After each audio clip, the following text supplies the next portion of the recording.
Wakomaya tone pindai ke pindai kanaro.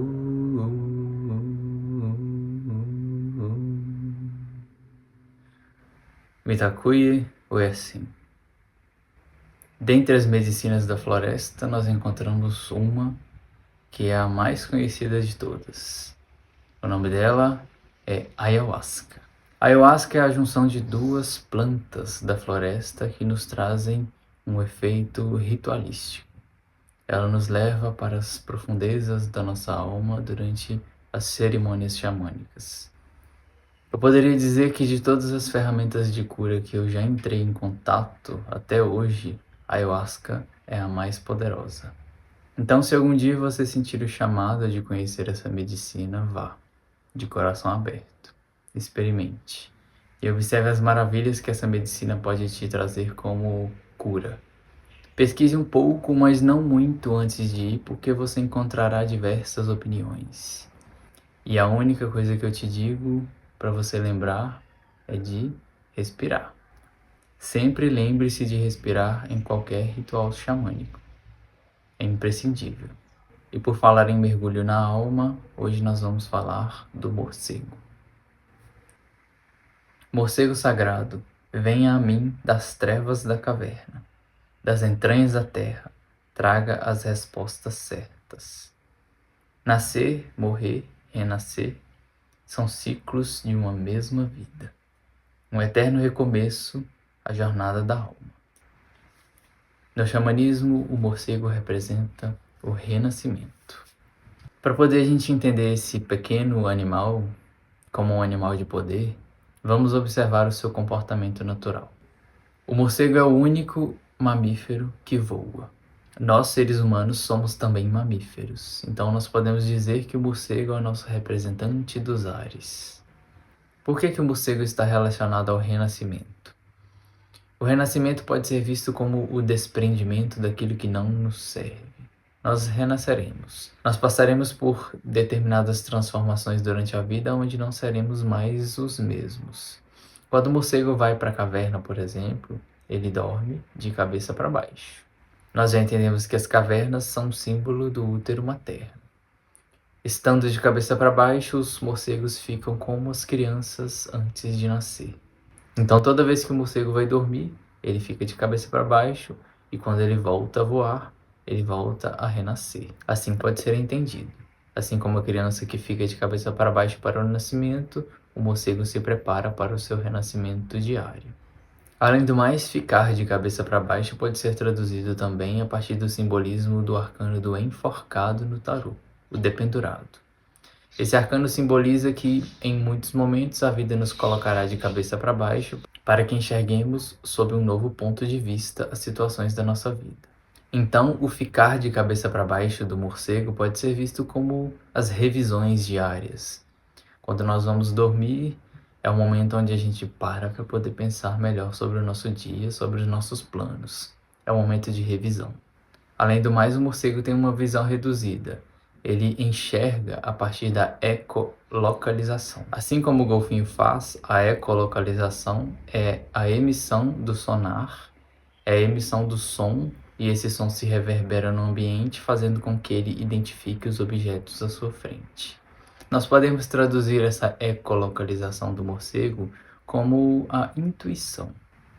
Quando nós seguimos a intuição, nós podemos até ver algum objeto na nossa frente. Mas até que ponto aquele objeto, aquela pessoa, da maneira como ela se expressa, é a verdadeira forma dela?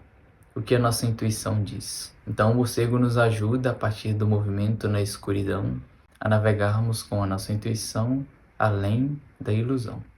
E o morcego também nos ensina, a partir disso, a ouvirmos a nossa própria voz. Você fala, a sua voz reverbera e você ouve o que você está dizendo. Dessa forma, a gente vai buscando ter um maior policiamento do que nós dizemos. O que você fala é algo que você realmente gostaria de ouvir? Então a gente pode entender isso como um eco. O que você fala está voltando para você. Além de dormirem de cabeça para baixo, os morcegos também hibernam. Eles podem hibernar, assim como os ursos, até 6 meses. Então isso nos ensina que De tempos em tempos, além de ficarmos de cabeça para baixo, nós estaremos numa grande introspecção também, assim como o urso. Porém, o objetivo do morcego é nos lembrar que depois de toda essa inversão de posição, nós tenhamos um novo ponto de vista, uma nova visão. Quando nós estivermos em falta com o morcego como animal de poder, nós poderemos estar com excesso de medo de encarar as sombras, o escuro. Nós poderemos estar até mesmo com uma certa sede de poder. Por quê? Quando nós insistimos em mantermos sempre a mesma visão sobre tudo, nós estaremos de alguma forma numa zona de conforto. Essa zona de conforto acontece porque nós não queremos mudar o que já está funcionando. E isso nos mantém sobre uma certa ilusão de que estamos sob controle, de que estamos sob poder. Então a falta do morcego como animal de poder é a falta de renovação, é a falta do renascimento. É a falta de abrir mão de coisas que já não nos servem, mas que são familiares, que são cômodas. Quando nós vamos para as histórias, nós encontramos, por exemplo, os vampiros que são associados aos morcegos. Por quê? Existem poucas raras espécies de morcegos que se alimentam de sangue de outros animais. O mito do vampiro surge a partir daí. Porém, quando nós investigamos os vampiros, nós encontramos ali um ser imortal.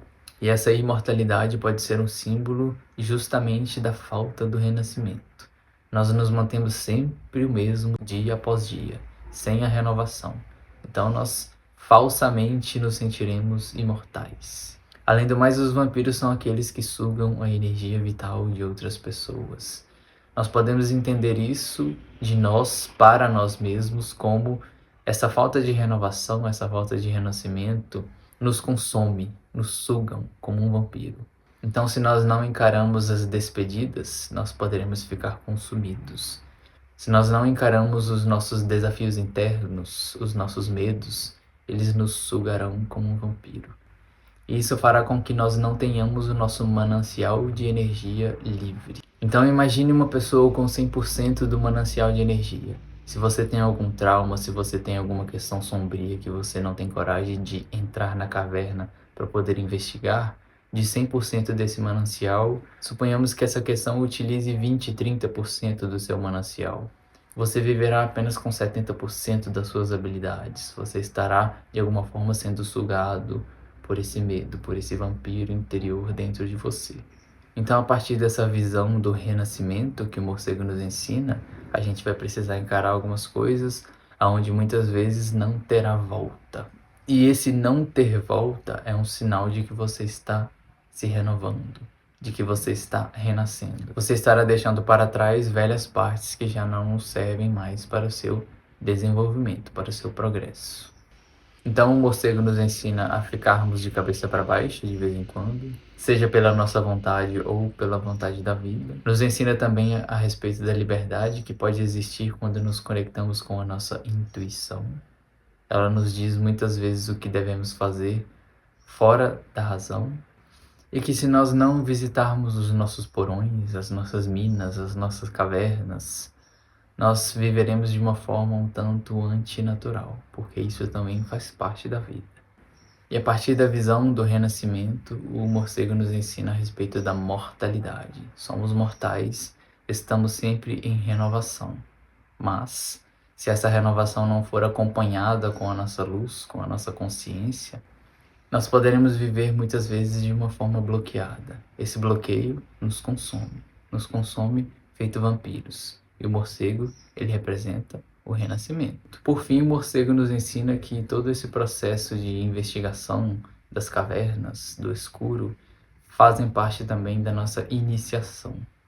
Iniciação em direção a sermos quem nós podemos nos tornar em potencial. Mas para isso nós precisamos encarar também o lado escuro da vida, o desprendimento de tudo que não nos serve mais.